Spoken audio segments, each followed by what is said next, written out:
I believe it's about Jake the Snake Roberts much more, because if you go to a movie that was a documentary called Beyond the Mat that was done by a friend of mine, Barry Blaustein, if you go watch that movie, you'll see that this character very much parallels the Mickey Rourke character in the fact that he went through ups and downs. He achieved the greatest in his career. He ended up down on the bottom again, and he had a great deal of battle with a lot of demons, including a daughter. Who and in the documentary it shows Jake's rough relationship with his daughter, which very much parallels the Rourke character in the movie The Wrestler. Well, obviously it's not about Hulk Hogan. It's about a guy who's living in a trailer shack and is totally broke and has a heart attack. I mean, Hogan is something else, I guess, complete egomaniac. Oh yeah, I mean Hogan's out there saying just because the guy says brother, it's about me. I don't think so. Hey, by the way, I loved what you revealed about Hogan on Stern the other day. I happened to hear that. Don't do it here. No, I won't. This is a conservative show, but it was hilarious. Okay. Oh, my goodness. Okay, the time we've got, we're going to get serious. Hulk forgets something. We Navy SEALs don't get mad. We get even. Well, when I've got you for a full hour to take calls, come up in about 8-9 days, and we appreciate that time. Sure. We'll get more into all that other stuff and all the serious issues. But tell us about the paperback of Don't Start the Revolution Without Me. Well, I added because the epilogue was now outdated. I don't know if they removed it, but I added a couple new chapters and we updated it, which is what they always do when a hardcover goes to paperback. But I updated a new chapter in it and all that stuff. But again, it's a wake up call. I hope this country will wake up to the fact that dissension is the greatest form of patriotism, and the fact that if you don't hold your government officials' feet to the fire, you're going to get bad government, that's good, that's not unpatriotic. And we better start taking our country back or we're going to lose it, because, Alex, to me, if we're torturing people now, that means the terrorists are winning, because they're changing America. And that's what they've set out to do. Do we really want them to win? I don't. Well, Jesse, Governor, you're a smart guy, and we've had a lot of talks, and I know you're getting deeper into the whole underworld of the New World Order and all this, doing a lot more research on it and working on a lot of projects, a book and a TV show and the rest of it. I don't know how much that we can get into, but some of that's got gag order on it because it's being produced right now. But we talk about the buildings clearly being blown up. And then the question is, who could put them in there? Who could do it? I know you've been in Mexico, but now they've had top scientists, 2 peer-reviewed journals, top Dutch physicists have come out, international news, BBC, national TV in Europe, confirming they actually got the thermate samples from the buildings. They were blown up with explosive thermate. Then you have the folks at NIST that are covering all this up. There still happen to be 3 of the top 7 or so experts in explosive thermate in the world. So, come on, this whole terrorist thing, it's a fraud. They've used this to take our liberties, to take our freedoms, and the same elite that was in control when Bush was in control is in control with Obama. Aren't you worried that they're talking about going into Iran now, and aren't you worried the same global elite might stage more terror attacks, or do you think that was just Bush? Well, I don't know. I guess I hate to say it, but until they do something, we won't know, will we, Alex? Because we're not on the inner circle. We're not sitting in on the meetings where the decisions are made. So I can only respond as it happens. And, now I guess the Iranians blew off a missile. They showed me film, I guess, of some missile going up in the air. Do I really know they did it? I don't know.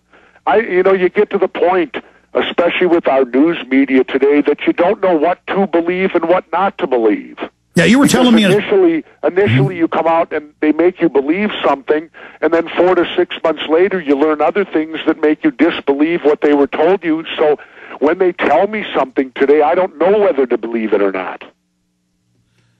Absolutely, Jesse. Let me bring this question up to you then. On 888, I get up, CNN says Russia has snuck attacked Georgia.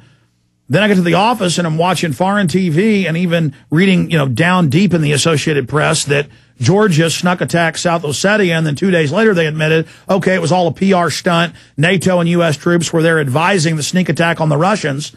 I mean, that's how much our media and government will lie, is that they will launch sneak attacks on Russian territories. Does that sound like a good idea to you, Jesse? No, not at all. You know, that sounds to me like if I can go back in history, is Howard Hunt still alive? Supposed to laugh, Alex. No, I mean, that sounds like the stuff they were doing to Cuba back down the days of the Bay of Pigs and all that stuff when our CIA was down there trying to overthrow Castro secretly and making attempts and blowing up ships in the harbor and doing all that sort of behavior. It reminds me of the stuff that went on in Central America during the whole Iran-Contra stink. What this country's got to do is get its head out of its you-know-what and start realizing that there's a reason that these people don't like us out there in the world. And a lot of it's got to do with our behavior.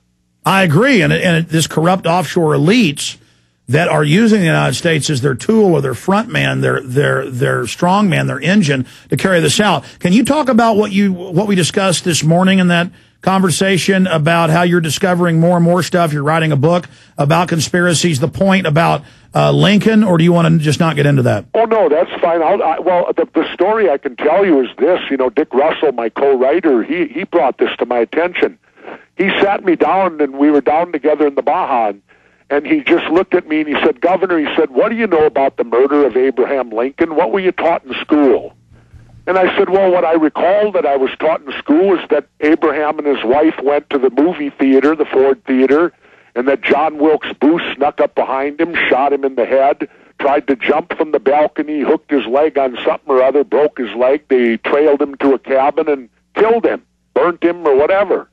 I said, that's what I was taught. And Dick said to me, so they never taught you that there were actually 7 people arrested, tried, and convicted for the assassination of Abraham Lincoln and the attempt on Ulysses S. Grant and Vice President Johnson? I said, I never heard a word about that till you told me that right now.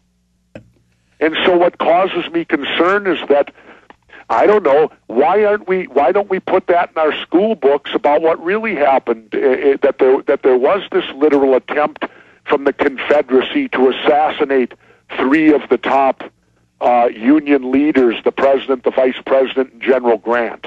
Yeah, the issue is, why isn't this put in school books, regardless of what side of this you're on? Why don't they write the truth about history? And it scares me to death to think, okay, what can you believe in our history books that our children are reading today?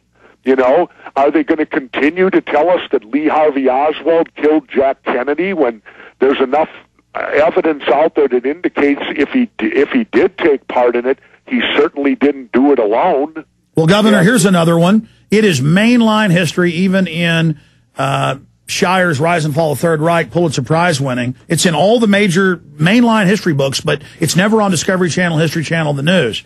Did you know that the British and U.S. governments actually funded Hitler, that Edward VIII, the king, was a Nazi, had to escape Germany when the war started, and that the West basically told Hitler to go ahead and do what he did, that they were going to back him, and then they turned against him? I mean, Hitler's still evil. The point is that that's why they let the British escape at Dunkirk and all that. That's why the Reichsfuhrer came in and parachuted into England with a peace treaty saying, I have the peace treaty. You know, why are you doing this? We had a deal. Alex, I have to tell you, I don't know of any of that. I have to claim ignorance. I've never studied it. I probably should. But, you know, there's only so many hours in the day. And well, no, exactly. I'm saying you're a prominent guy. Get your writer to look into that, because that's something that is mainline Pulitzer Prize. It's just in there, though, like it's no big deal. It's kind of like an elephant in the living room, and nobody's even pointing it out. Yeah, you can't see the forest for the trees. Absolutely. Did you get enough? Yeah, no, interesting stuff. No, the book we're going to write, though, is going to deal with multiple conspiracies down through the years, and, you know, and cover them and just, you know, hopefully make people think a little bit and realize, because I still sit back and say, you're telling me all the assassinations of the 60s were all done by lone nuts? You know, well, I lived through then, and I just can't believe that there wasn't one more person involved than who they told us. Well, it's now come out that Patty Hearst and the Weathermen, that was all staged. That's mainstream declassified. And every time I hear about mad bombers that are about to blow something up, in the shower this morning with the radio on, listening to NPR, and they admitted this latest group of idiots they found in New York. They admit, oh, by the way,